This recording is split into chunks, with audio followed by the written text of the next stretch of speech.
اس حالت میں کہ وہ اپنے آپ پر کفر کی گواہی دینے والے ہیں، ان کے تو سارے کے سارے اعمال برباد ہیں اور وہ آگ میں ہمیشہ رہنے والے ہیں۔ بے شک اللہ کی مسجدوں کی آبادی تو وہ لوگ کرتے ہیں جو اللہ پہ ایمان رکھتے ہیں اور قیامت کے دن پر ایمان رکھتے ہیں، نماز پڑھتے ہیں، زکوٰۃ دیتے ہیں اور اللہ کے سوا وہ کسی سے نہیں ڈرتے۔ پس امید ہے کہ یہی لوگ راہ پانے والے ہیں۔ اے لوگو، تمہیں کیا ہو گیا ہے کہ تم نے بنا دیا حاجیوں کو پانی پلانا اور بیت اللہ کو آباد کرنا اس آدمی کی طرح جو ایمان لایا اللہ پر اور قیامت کے دن پر اور جس نے جہاد کیا اللہ کی راہ میں۔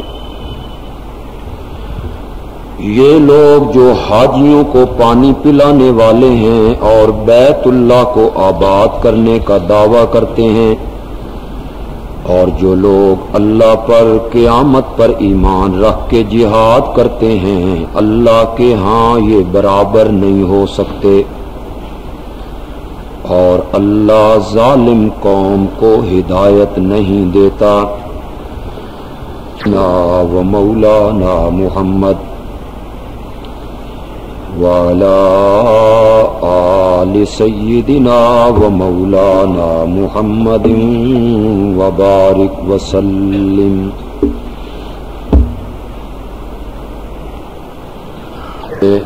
درس میں میں نے عرض کیا تھا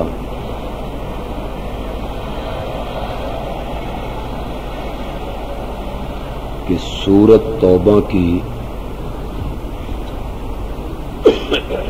آیت نمبر 1 سے لے کر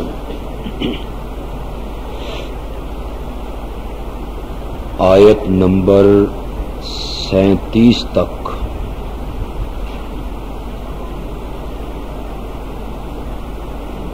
اللہ تعالی 3 چیزیں بیان کریں گے۔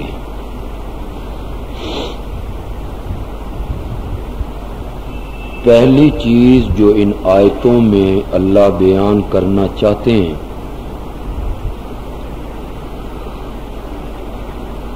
اس کا بیان پچھلے درس میں ہو چکا ہے۔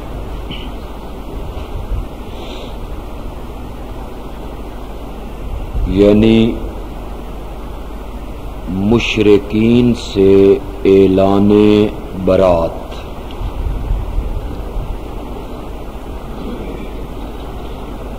حج کے موقع پر یہ اعلان کر دو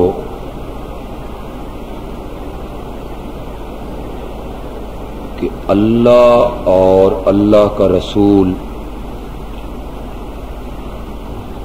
مشرکین سے اعلان برات کرتے ہیں، اور جن مشرکین نے معاہدے کو توڑا ہے ان کو 4 مہینے کی مہلت ہے۔ ان 4 مہینوں میں یا وہ اسلام قبول کر لیں یا وہ اسلامی مملکت سے باہر نکل جائیں۔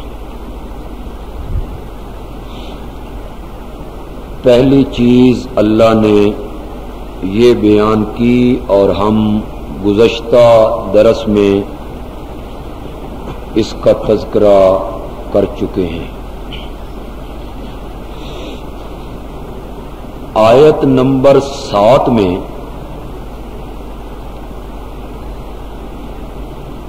اللہ تعالی ایک شبے کا جواب دیں گے.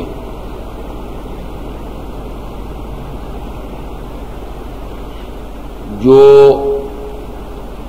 اعلان جہاد کے موقع پر عام لوگوں کے ذہن میں شبہ پیدا ہوگا. آیت نمبر 7 میں اللہ نے اس کا جواب دیا. شبہ یہ تھا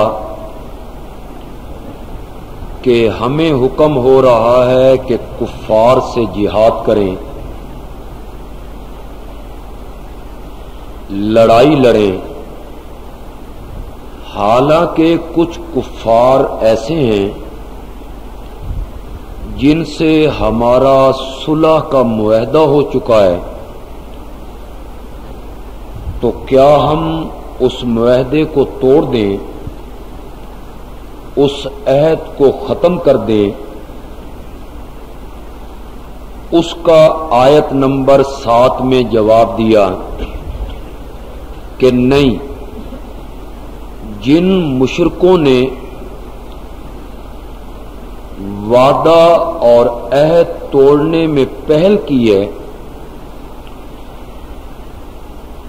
ان سے تو جہاد کرنا ہے، اور جن مشرکوں نے اپنے معاہدے ابھی تک نہیں توڑے ان کے معاہدے کی مدت جب ختم ہو جائے گی تو اس کے بعد ان سے بھی اعلان جہاد کرنا ہے. اس کے بعد اللہ نے آیت نمبر 13 میں جنگ کے وجوہات بیان کیے. جن لوگوں کے خلاف تمہیں لڑنے کا ہم حکم دے رہے ہیں اور تلوار اٹھانے کا آرڈر دے رہے ہیں، اس جنگ کرنے کی ایک وجہ یہ ہے کہ ان مشرکین نے تمہارے معاہدے کو توڑا ہے. اس کی دوسری وجہ یہ ہے کہ انہوں نے اللہ کے پیغمبر کو مکے جیسی بستی سے نکالا ہے، اور اس کی تیسری وجہ یہ ہے کہ جب وہ پیغمبر مکے سے نکل کے مدینے میں آ گیا تو انہوں نے بدر کے میدان میں 1000 کا لشکر لا کے از خود جنگ کی ابتدا کی ہے. یہ 3 وجوہات آیت نمبر 13 میں اللہ بیان کریں گے. ان مشرکوں سے اس لیے جہاد کرو کہ انہوں نے معاہدے کو توڑا ہے.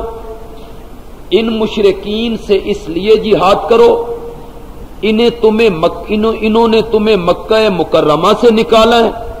اور ان مشرکین سے اس لیے جہاد کرو کہ انہوں نے جنگ کرنے میں پہل کی ہے، لہذا جوابی طور پر تم بھی تلوار اٹھاؤ، مقابلہ کرو. اللہ فرماتے ہیں کہ مشرکین سے جنگ کرنے کی ایک وجہ بھی کافی تھی، چاہے جائے کہ 3 وجہ ہو، ایک وجہ بھی کافی تھی تلوار اٹھانے کے لیے، لیکن یہاں تو 3 وجوہات اکٹھی ہو گئی ہیں. اللہ نے فرمایا اب تلوار اٹھاؤ، میدان میں آؤ. میں نے فیصلہ کر لیا ہے کہ میں مشرکین کو عذاب دینا چاہتا ہوں اور عذاب بھی تمہارے ہاتھوں سے دینا چاہتا ہوں. یہ آیت نمبر 13 میں اللہ نے بیان کیا. ہم انہیں عذاب دینا چاہتے ہیں، عذاب بھی ہم انہیں تمہارے ہاتھوں سے دینا چاہتے ہیں، اور اب ہم نے فیصلہ کر لیے کہ تمہارے ہاتھوں سے یہ جو کفر کے بڑے بڑے امام ہیں، ان کے بڑے بڑے لیڈر ہیں، ان کے بڑے بڑے پیشوا ہیں، ان کو تمہارے ہاتھوں سے قتل کروا کے تمہارے سینے میں ہم ٹھنڈک پیدا کرنا چاہتے ہیں، تمہارے سینے ہم ٹھنڈے کرنا چاہتے ہیں، انہیں ہم تمہارے ہاتھوں سے عذاب دینا چاہتے ہیں. بہت لحاظ ہو گئے ہیں. انہوں نے معاہدے توڑے، تم نے معاہدے برقرار رکھے. انہوں نے تمہیں مکہ مکرمہ سے نکالا، تمہاری جائیدادوں پہ انہوں نے قبضہ کر لیا، تمہارے بال بچے انہوں نے قابو کر لیے، بہت ہو گیا. پھر مدینے میں انہوں نے تمہیں آرام اور چین سے نہ رہنے دیا، کبھی بدر، کبھی احد، کبھی خندق تم پہ ٹھونسنے کی کوشش کی ہے. اب ہم تمہیں کہنا چاہتے ہیں کہ اب بدلے کا وقت آیا ہے. اللہ ان کو برباد کرنا چاہتا ہے، اللہ ان کو مٹانا چاہتا ہے، اور اسلام کا جھنڈا اللہ پوری دنیا پہ گاڑنا چاہتا ہے. هو الذی ارسل رسولہ بالہدی ودین الحق لیظہرہ علی الدین کلہ. هو الذی ارسل رسولہ بالہدی ودین الحق لیظہرہ علی الدین کلہ وکفی باللہ شہیدا. ہم اس دین اسلام کو تمام ادیان پر غالب کرنا چاہتے ہیں، اور دین اسلام کی حقانیت کی صداقت اگر دنیا پہ اور کوئی نہ دینا چاہے نہ دے، میں اللہ جو اس کا گواہ ہوں. کفا باللہ شہیدا، ہم خود اس کے گواہ ہیں. یہ آیت نمبر 13 میں اللہ نے بیان کیا. آگے آ کے اللہ تعالی نے آیت نمبر 16 میں یہ بیان کیا. تم کیا سمجھتے ہو کہ تم ایمان کا دعویٰ کر لو گے؟ تم کیا سمجھتے ہو کہ تم اسلام کے دامن میں آ جاؤ گے؟ تم کیا سمجھتے ہو کہ ایمان قبول کرنے کے بعد ہم تمہیں پرکھیں گے نہیں، آزمائش نہیں کریں گے، جانچیں گے نہیں، ہمیں ٹھوک بجا کے ہم تمہیں نہیں دیکھیں گے؟ ہماری جو جنت ہے، جنت کی بہاریں ہیں، جنت کے محلات ہیں جو ہم نے تمہیں دینے ہیں، ہم تمہیں مفت میں دے دیں گے کہ لا الہ الا اللہ محمد الرسول اللہ تم نے پڑھ لیا، لہذا جنت تمہارے لیے. تم نے جو میرے ہونے کا دعویٰ کیا ہے اور تم کہتے ہو کہ ہم اللہ والے ہیں، ہم مومن ہیں، ایمان کا دعویٰ کرتے ہیں، اللہ نے فرمایا میں نے بھی ٹھونک بجا کے دیکھنا ہے کہ تم کتنے پانی میں ہو. میں نے بھی تو تمہیں چیک کرنا ہے. اس کے لیے آزمائشیں آئیں گی، اس کے لیے تم پر جہاد ہم نے فرض کیا ہے. اب پتہ چلے گا نا کہ صحیح معنوں میں مومن کون ہے. جو صحیح معنوں میں مومن ہوگا وہ کھجوریں ہاتھ میں لے کے آئے گا اور نبی اکرم سے پوچھے گا یا رسول اللہ میدان تو گرم ہے، اگر میں یہاں مارا جاؤں تو کہاں جاؤں گا؟ انت فی الجنہ، آپ نے فرمایا جنت میں جاؤ گے. کھجوریں پھینک کے کہتا ہے پھر یہ کھجوریں یہاں کیا کھانی ہے، جنت میں جا کے کھائیں گے. ہم تمہیں پرکھیں گے تم کتنے پانی میں ہو، ہم تمہیں پرکھیں گے تمہیں جان پیاری ہے کہ ایمان پیارا ہے، ہم تمہاری آزمائش کریں گے. آزمائش کے لیے ہم نے تم پر جہاد کیا کر دیا ہے؟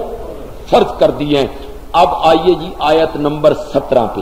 میں پیچھے ساری آیتوں کی تھوڑی سی تفسیر، تھوڑی سی تشریح کر کے لے آیا ہوں. یہ آیت نمبر 17 ہے جو ہم نے آج تلاوت کی ہے، اور اس کا میں نے لفظی ترجمہ بھی آپ کو سنا دیا ہے. اس میں دوسرے شبے کا جواب ہے. ایک شبے کا جواب کون سی آیت میں ہے؟ آیت نمبر 7 میں. ایک شبے کا جواب کیا ہے؟ آیت نمبر 7.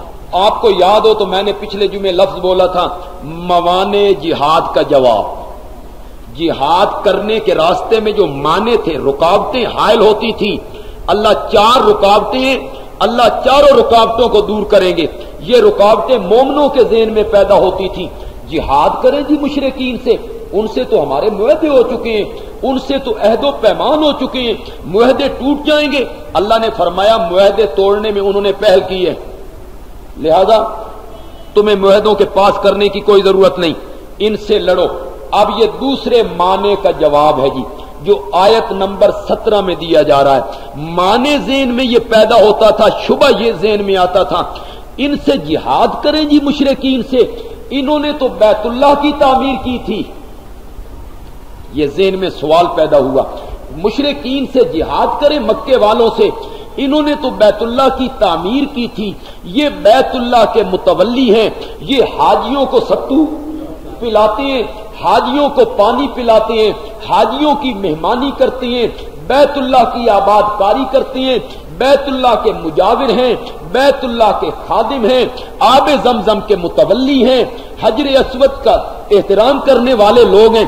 ان سے جہاد کریں جی ہم، جو بیت اللہ کو آباد کرنے والے ہیں، بیت اللہ کو تعمیر کرنے والے ہیں، حاجیوں کو ستو پلانے والے ہیں، حاجیوں کی خدمت کرنے والے ہیں، ان لوگوں سے ہم جہاد کریں؟ اللہ نے فرمایا ہاں ہاں ان لوگوں سے جہاد کرو، اس لیے کہ ان کے جتنے اعمال ہیں شرک کی چنگاری نے ان کے تمام اعمال کو برباد کر دیا ہے، لہذا ان کے ان اعمال کی طرف تم نے توجہ نہیں کرنی ہے کہ انہوں نے بیت اللہ کی تعمیر ہے نا آپ کے ذہن میں؟ نبی اکرم صلی اللہ علیہ وسلم کو نبوت ملنے سے کچھ عرصہ پہلے بیت اللہ بوسیدہ ہو گیا تھا، تو بیت اللہ کے ان متولیوں نے اور مکے کے قریشیوں نے یہ مشورہ کیا تھا کہ بیت اللہ کو گرا کر نئے سرے سے تعمیر کیا جائے، نئے سرے سے تعمیر کیا جائے۔ تو مشرکین مکہ نے اس کے لیے چندہ کیا تھا، برادری والوں کے ذمے پیسے لگائے تھے، چندہ دو بھائی بیت اللہ کو تعمیر کرنا ہے۔ اور آپ یہ سن کر حیران ہوں گے کہ جب بیت اللہ کو گرانے کا وقت آیا تھا تو ان میں سے کوئی بندہ بھی بیت اللہ کی دیوار پر ہتھوڑا چلانے کے لیے تیار نہیں ہوتا تھا۔ کس سے ڈرتے تھے؟ اللہ سے ڈرتے تھے۔ بیت اللہ گرا دے، حالانکہ گرانا کیوں تھا؟ نئے سرے سے بنانے کے لیے گرانا کیوں تھا؟ وہ سیدھا ہو گیا تھا، نیت نیک تھی، اس کے باوجود دل میں خوف دیکھیے، اللہ کا ڈر دیکھیے، ہیں مشرک لیکن دل میں خوف ہے، ڈر ہے، نہ بھائی نہ عذاب آ جائے گا، ہم تو نہیں گراتے۔ پھر ایک نے ہمت کی، اس نے گرانا شروع کیا، اس نے گرایا تو دوسروں نے کہا آج رات دیکھتے ہیں کہ گرانے والے پہ کوئی عذاب تو نہیں نازل ہوتا، اگر کوئی عذاب نہ آیا نا تو پھر صبح ہم بھی شامل ہو جائیں گے۔ بڑی مشکل کے بعد انہوں نے بیت اللہ کو گرایا اور نئے سرے سے بیت اللہ کو مشرکین نے تعمیر کیا تھا۔ میں نے عرض کیا نا کہ ایک عام مسجد بنانے کا ثواب یہ ہے کہ اللہ اس کے بدلے میں جنت کے اندر اس بندے کے لیے گھر بنا دیتے ہیں، اور جن لوگوں نے بیت اللہ بنایا ان کے عمل کا آپ اندازہ لگا سکتے ہیں۔ جنہوں نے بیت اللہ کی تعمیر کی ہو، بیت اللہ کی تعمیر کے لیے چندہ فراہم کیا ہو، اور چندہ بھی اس طرح فراہم کیا کہ نہ میں اس طرح مانگ سکتا ہوں، نہ آج کا کوئی مولوی، پیر، امام، مرشد، گدی نشین کوئی بھی اس طرح چندہ نہیں کر سکتا جس طرح مشرکین مکہ نے چندہ کیا تھا۔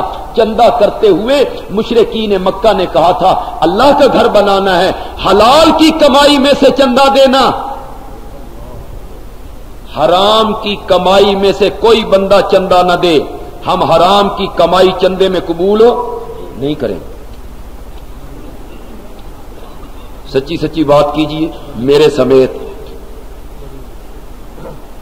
ہے کوئی بندہ جو آج اس طرح چندہ مانگے؟ پھر آپ اندازہ لگا سکتے ہیں مشرکین مکہ کے تقوی کا، مشرکین مکہ کے تقوی کا اور اللہ سے محبت کا اور اللہ سے ڈر کا۔ حرام کا پیسہ نہیں لگانا بھائی، حلال کی کمائی میں سے چندہ دینا۔ چندہ اکٹھا ہوا، اندازہ لگایا گیا، جتنا بیت اللہ کا ایریا تھا، ابراہیم علیہ السلام کی بنیادیں تھی، اس پر چھت نہیں ڈلتی تھی، پیسے تھوڑے تھے، چھت کا خرچہ زیادہ تھا، پھر سر جوڑ کے بیٹھے اب کیا کریں بھائی، پیسے تھوڑے ہیں، ایریا زیادہ ہے، تو فیصلہ یہ ہوا ایریا تھوڑا کر لو، پیسہ حلال کا لگانا ہے۔ چنانچہ انہوں نے کچھ حصہ باہر نکال دیا جس کو ہم آج حتیم کہتے ہیں۔ یہ بیت اللہ کے بائیں جانب ایک چھوٹی چھوٹی چار دیواری ہے گولائی میں، یہ حتیم کا وہ ایریا ہے۔ حضرت ابراہیم کی تعمیر میں یہ بیت اللہ کے اندر شامل تھا، اس پر چھت ڈلی ہوئی تھی، مشرکین مکہ نے پیسے کی کمی کی بنا پر اس کو باہر نکالا اور بیت اللہ کا حجم اور کمرے کا ایریا چھوٹا کر دیا، حرام کی کمائی انہوں نے نہیں لگائی۔ اور میں سمجھتا ہوں اللہ نے حتیم کا ایریا اس لیے باہر نکال دیا کہ ہم جیسے غریب، مسکین، نادار بیت اللہ کے اندر کیسے جا سکتے تھے، دروازہ ہمارے لیے کیسے کھل سکتا تھا؟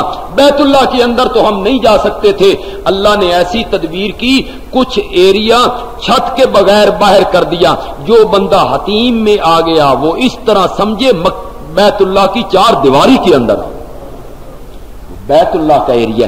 مشرکین مکہ نے اس کو تعمیر کیا، پھر مشرکین مکہ اس کو آباد کرنے میں لگے ہوئے ہیں، مشرکین مکہ اس کے متولی ہیں، ابو جال اس کا متولی ہے، آب زمزم جو ہے یہ چشمہ حضرت عباس کے سپرد ہے، بیت اللہ کی جو کنجی ہے یہ طلحہ کے سپرد ہے، انہوں نے اپنے اپنے ذمے لے رکھی ہیں۔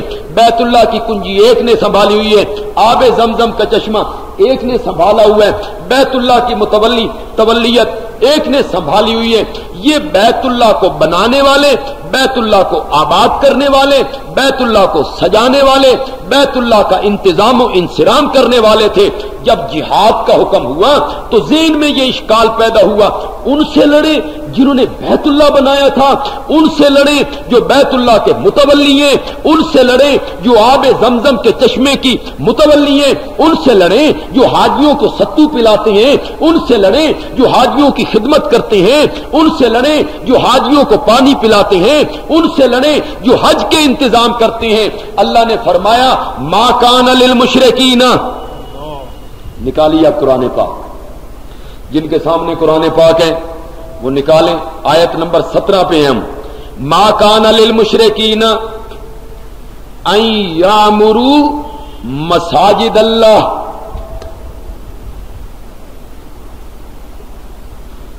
ما کانا ما یجوزو ما کانا ما ینبغی،